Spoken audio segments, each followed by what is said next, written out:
Howdy.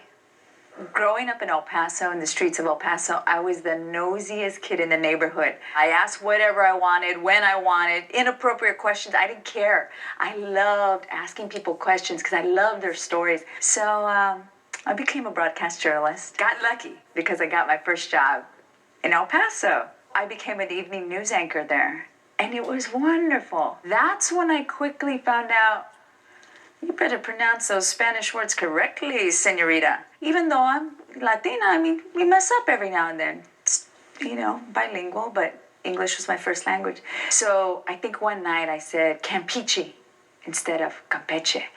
Phone would ring off the hook. It's Campeche, sinvergüenza, sellout. It's Cancun, not Cancun. Don't be a pocha, don't be a sellout, sinvergüenza. You're representing, girl, say it right. So I figured out quickly how things roll in El Paso. But then when I came to Austin, I went to UT. I thought, oh man, we're still in Texas. I think I can get by here.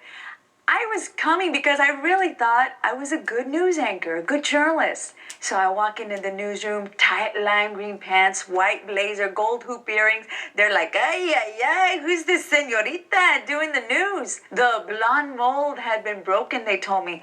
I said, I thought I was just a journalist. I didn't know there was a label here, but sometimes labels make people feel comfortable. And it was a very different ball game. There, it was Del Valle, not Del Valle. Guadalupe, not Guadalupe. I quickly caught on.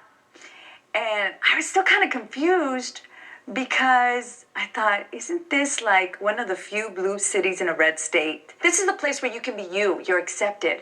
So one night, I kind of came out. It was at the end of an evening newscast. I said, good night, and hasta mañana. It was a warm gesture. It's at the end of the newscast. You talk about the weather, talk about, okay, what's going on, nothing serious. Hasta mañana every night. Before you know it, I'd be walking down the street. Michelle, hey, hasta mañana. I go, all right. The viewers are connecting. And people in the newsroom were like, hey, girl, bring it down a little bit. Don't you think, just bring it down. So why? It's hasta mañana. It's Austin. You can get away with that. And weeks later, all the hate mail came in. As long as we're part of the lower 48 states, I expect my news in English. Your news is in English, sir. My personality happens to be blended with two beautiful cultures. Go back to Mexico. I said, fourth, fifth generation Texan. My family's probably been here longer than yours. I will not watch that girl, wouldn't even see my name, until she stopped saying those two words, hasta mañana. Of all the things going on in the world, of all the things going on in the city, those two words is really what lit people up. Why does it make people so angry? We're like 300 miles from the border. This is America. How come Arnold Schwarzenegger gets to say, hasta la vista, baby, and it's trademark, it's cool. But me, two words I can't say? The experience was unique for me, and I guess I learned a couple of things. Number one, I'm not Arnold.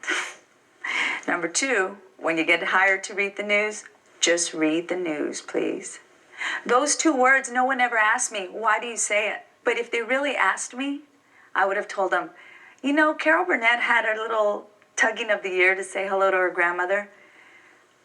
Hasta mañana were the only two Spanish words my grandmother, who's Spanish speaking, ever spoke to me. Back then, you didn't speak Spanish to the kids. And it was frowned upon to have an accent, to be misunderstood, to discrimination. You can only be you. And I am me. I'm Mexican-American. I grew up in Texas on the border. I say howdy when I see you. Hasta mañana when we depart. Hasta mañana.